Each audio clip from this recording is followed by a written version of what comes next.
I have a feeling that the hunger of the heart is the hunger of the heart. And it doesn't know anything about whose heart it is. It doesn't know anything about the history of the organism.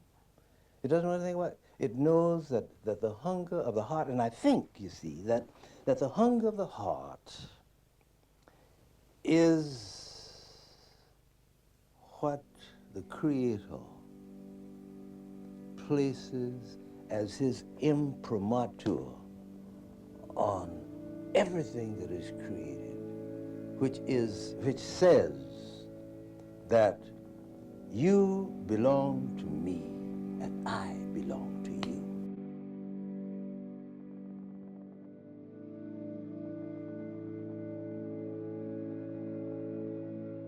He was able to tap into something that's very, very deep spiritually. That, when he talks about wholeness and unity and oneness, I think he knew that. Howard Thurman makes himself very vulnerable.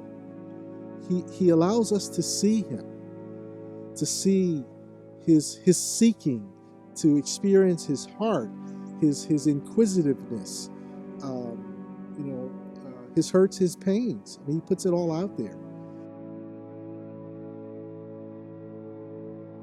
Well, people call him a theologian, a mystic, certainly a poet, philosopher, many things, but I think he is truly a spiritual giant. He is one of the true mystics. He's in that lineage from the beginning, I think. He has a place, a spot there. And I think he's also a spiritual activist. I think his work certainly influenced Dr. King, but not just Dr. King, many, many, many people. He's a teacher. He loves students. He loved teaching students, young people.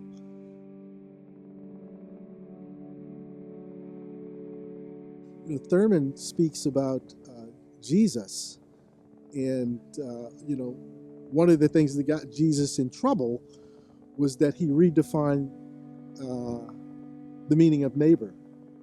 It just wasn't local to one's own community, one's family. It expanded beyond to everyone.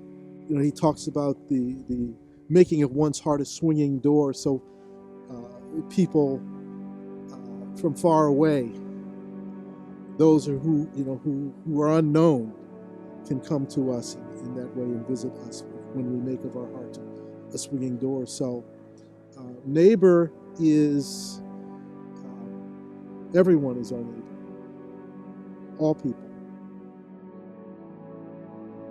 This really resonated with me when I first read it, and I think it's just so Howard Thurman and really beautiful. And it reads, "It is hardly a reasonable hope that there should ever come a time in human history when there shall be one world politically and socially, until human beings find out how they can be sustained by one faith. And by one faith, I do not mean one creed, one doctrine, one dogma, one church, but one faith, one pulse beat that is so frontal, so basic to all of the movement of life, that it is capable of feeding all of the little heartbeats and recognized as such. It takes more than a political dream and more than hunger of body to ground and sustain a neighborhood the size of a planet."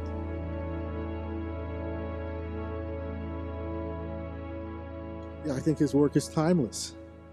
I think, in the times that we are living in right now, with the challenges, the evil, the darkness, the despair, the isolation, all of those things. Thurman wasn't afraid of those things. And he had a deep, deep faith and trust in God that allowed him to stand in the midst of all of these things and proclaim that God is love. no matter what else. Yes, it's hard. Yes, it's ugly. It's all those things. But you have to hold on. You have to stand firm. And I think we need to hear that. And so you have to really dig deep and get to know Howard Thurman to be able to appreciate how he was able to do that. And what he calls us to do. And he's calling us to do the hard thing. That's a hard thing. But he never shied away from doing the hard things and calling us to do hard things.